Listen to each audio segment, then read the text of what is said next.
madaxda Soomaaliyeed waxaan ugu baaqayaa khudbooyinkiina inaad ku wajahdaan mar walba dhalinyarada Soomaaliyeed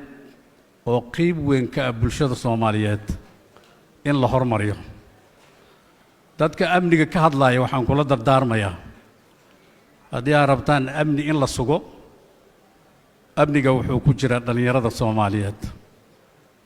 Soomaaliya maanta waxaa loo adeegsanayaa waa dhalinyaradeedii dhalinyarada baagamuuntay noqdeen shaqo la'aan ay noqdeen in argagixisada ay recruit garayso lacag yar intay siiyaan markaa kadibna waddankan uu noqdo mid dhalinyaradiisii loo adeegsaday waxay la tahay mas'uuliyaddaasi waxaa iska leh waxay ka bilaabanaysaa dadka mas'uuliyiinta iyo طبعاً هيئة كله أما كوا محلية هالنقدان أما كوا عالمية هالنقدان وشيئاً إن الصومالي كلا شقيان أبنيجا وحن لنا هاي نسبة داس أو بقولكي بتضباطنا نسبية معها وإننا هلا كلا فرا دقال الله هلا دليل الصومالية سيدي الله الجليل لها وعن كسوق بجبين يا إنا نمهد عليو ضمان دتك شركة كسوق بجلي أقوياء الندى iyo dadka waaya aragga ah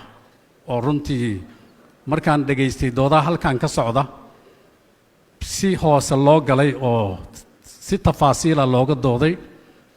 oo caalamkan laga dhageystay iyo ka soo qaybgalkoodii Soomaaliya ilaahay waxaan uga baryaynaa guul qodobka kale oo muhiimka ah doorashada labada xukuumadood xukuumadda federaalka iyo xukuumadaha dawlad goboleedyada شعبك الصومالية وحيد كسجيان دورش شفافية له تنكله دبا وقولنا قلنا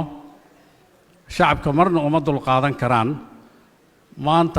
صومالي دقالة هان ماشي جوكتوا أوكتين دولدا أو فقر السنة كم تاي خوفك شعبك كم ده مالي مالمها كم ده مجال ده حد الدجال هدي وكردعه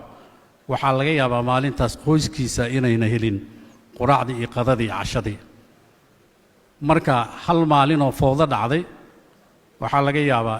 dibka naga soo gaaray inay ka badanayso sanadii wax la mid ah waxaan ugu baaqaynaa mujtamac Soomaaliyeed guud ahaan gaar ahaan mas'uuliyiinta Soomaaliya in la iska ilaaliyo arrimo noocaas ah inay dhacaan aad iyo aad u mahadsantiin